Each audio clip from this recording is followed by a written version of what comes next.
The Blue Castle. Chapter 32. New Year. The old, shabby, inglorious outlived calendar came down. The new one went up. January was a month of storms. It snowed for 3 weeks on end. The thermometer went miles below zero and stayed there. But, as Barney and Valancy pointed out to each other, there were no mosquitoes. And the roar and crackle of their big fire drowned the howls of the north wind.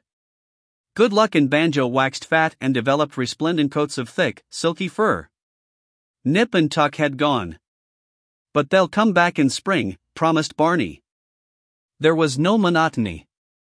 Sometimes they had dramatic little private spats that never even thought of becoming quarrels. Sometimes Roaring Abel dropped in for an evening or a whole day with his old tartan cap and his long red beard coated with snow. He generally brought his fiddle and played for them, to the delight of all except Banjo, who would go temporarily insane and retreat under Valancy's bed.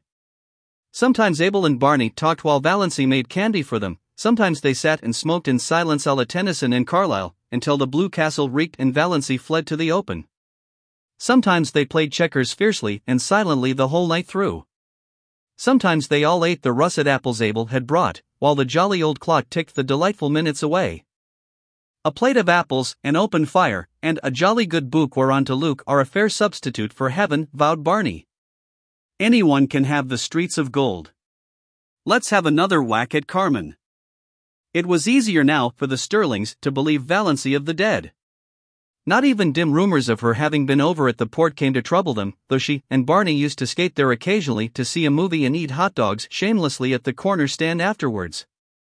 Presumably none of the Stirlings ever thought about her except Cousin Georgiana, who used to lie awake worrying about poor Doss. Did she have enough to eat? Was that dreadful creature good to her?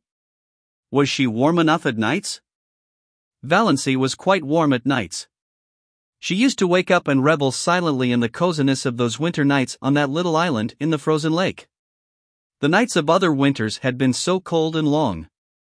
Valancy hated to wake up in them and think about the bleakness and emptiness of the day that had passed and the bleakness and emptiness of the day that would come. Now, she almost counted that night lost on which she didn't wake up and lie awake for half an hour just being happy, while Barney's regular breathing went on beside her, and through the open door the smoldering brands in the fireplace winked at her in the gloom. It was very nice to feel a little lucky cat jump up on your bed in the darkness and snuggle down at your feet, purring, but Banjo would be sitting darkly by himself out in front of the fire like a brooding demon. At such moments Banjo was anything but canny, but Valancy loved his uncanniness. The side of the bed had to be right against the window. There was no other place for it in the tiny room. Valancy, lying there, could look out of the window, through the big pine boughs that actually touched it, away up Mistawey's, white and lustrous as a pavement of pearl, or dark and terrible in the storm. Sometimes the pine boughs tapped against the panes with friendly signals. Sometimes she heard the little hissing whisper of snow against them right at her side.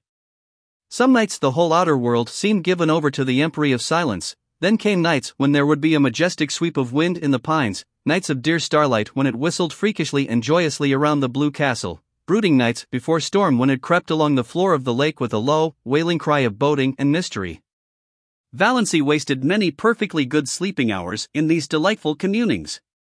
But she could sleep as long in the morning as she wanted to. Nobody cared. Barney cooked his own breakfast of bacon and eggs and then shut himself up in Bluebeard's chamber till supper time. Then they had an evening of reading and talk. They talked about everything in this world and a good many things in other worlds. They laughed over their own jokes until the Blue Castles re-echoed. "You do laugh beautifully," Barney told her once. "It makes me want to laugh just to hear you laugh.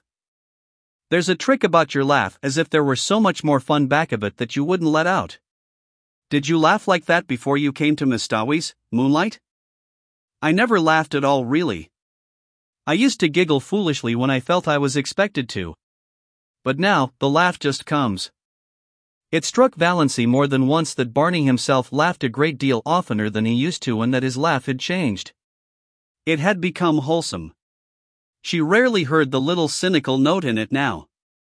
Could a man laugh like that who had crimes on his conscience? Yet Barney must have done something. Valancy had indifferently made up her mind as to what he had done.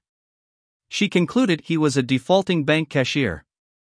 She had found in one of Barney's books an old clipping cut from a Montreal paper in which a vanished, defaulting cashier was described. The description applied to Barney as well as to half a dozen other men Valancy knew, and from some casual remarks he had dropped from time to time she concluded he knew Montreal rather well. Valancy had it all figured out in the back of her mind. Barney had been in a bank. He was tempted to take some money to speculate, meaning, of course, to put it back. He had got in deeper and deeper, until he found there was nothing for it but flight. It had happened so to scores of men. He had, Valancy was absolutely certain, never meant to do wrong. Of course, the name of the man in the clipping was Bernard Craig. But Valancy had always thought Snaith was an alias. Not that it mattered. Valancy had only one unhappy night that winter. It came in late March when most of the snow had gone and Nip and Tuck had returned. Barney had gone off in the afternoon for a long, woodland tramp, saying he would be back by dark if all went well. Soon after he had gone it had begun to snow. The wind rose and presently Mistawis was in the grip of one of the worst storms of the winter. It tore up the lake and struck at the little house. The dark angry woods on the mainland scowled at Valancy, menace in the toss of their boughs, threats in their windy gloom, terror in the roar of their hearts. The trees on the island crouched in fear. Valancy spent the night huddled on the rug before the fire, her face buried in her hands, when she was not vainly peering from the oriel in a futile effort to see through the furious smoke of wind and snow that had once been blue-dimpled Mistawis. Where was Barney? Lost on the merciless lakes? Sinking exhausted in the drifts of the pathless woods? Valancy died 100 deaths that night and paid in full for all the happiness of her blue castle. When morning came the storm broke and cleared, the sun shone gloriously over Mistawis, and at noon Barney came home. Valancy saw him from the oriel as he came around a wooded point, slender and black against the glistening white world. She did not run to meet him. Something happened to her knees and she dropped down on Banjo's chair. Luckily Banjo got out from under in time, his whiskers bristling with indignation. Barney found her there, her head buried in her hands.